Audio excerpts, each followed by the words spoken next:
Well, I can't really see myself. It seems to be too dark in here, so I don't even know if this video is going to work. But good day and hello. My name is Brian. Today I'm actually going to talk about a phrase and use that, and from there an example I like to use to illustrate the phrase and some of the interesting things we have in the world today. The phrase I like to use is instant gratification.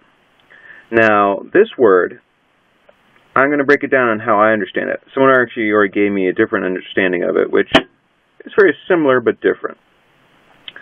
What I mean by instant gratification when I say it is in dealing with a lot of the situations we have nowadays is when you want to do something or when you want something is you get it right away. You're instantly gratified. Almost no real work involved anymore. You know, if you're hungry, you go get food. You know, there's no more need to actually usually cook it or do much other stuff with things. Same thing with pretty much everything else in our lives today is pretty close to almost instant gratification. But the idea is you get it, minimal work, one, and also minimal time to get it. Now, why I start pointing this out is part of the problems that people have with the idea of getting to the moon or long-term projects is they say like, oh, it's so hard for us to get to the moon, get to Mars, which obviously, well, we got the rover to Mars. But part of it is if you actually look at the time involved on it. Now, why I like to use this and use it as a partial on this is the idea of, well, getting to Mars actually timeline-wise and, you know, through the different tools and stuff, you can sort of see what I mean when I look over this, the idea of scale, is, well, I try to figure out what's a comparable scale to the type of thing you're looking at.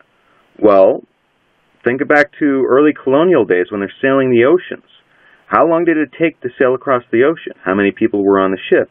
How much food did you actually have to pack for that many people on that ship? You know, and going out to discover new places like that. Well, it took a very similar amount of time as in some ways we would actually have for traveling through space at this time. Tech's completely different, but the timelines are very similar. Same thing with the manufacture of a ship. Back in the old wooden ship days, yeah, the tech is completely different and, you know, materials are different, but the timelines are very, very similar. How long did it actually take to make a wooden ship? You know, what were the expenses? Obviously, I'm not talking about literal cost, but more in the ratio of cost is like, well, people would invest, a whole family would invest in the ship and actually have part ownership of it. And, you know, all the expenses and how long it took to build it, well, it's very equivalent timeline-wise to how long it would take to build a ship nowadays. And the investments needed to actually go and put into making a ship also. And pretty much is you probably would have an equivalent idea of about the same amount of food for the same type of trip that we're doing now. Of course, you'd have to pack air, which they didn't really have to do at that time. But yeah, I mean, what's interesting is if you look at that, it sort of puts it in a perspective that, yeah, it can be done. So the question then is, why don't we do it? And part of that is back to the original phrase, instant gratification. We're all looking for the quick, cheap fix to so many different things that we don't take that little bit longer view of, yeah, it can be done. We just have to put a little bit more effort and do it over a certain amount of time.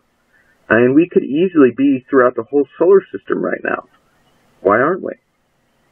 And, you know, it's just a little bit of food for thought. I hope you have a beautiful day.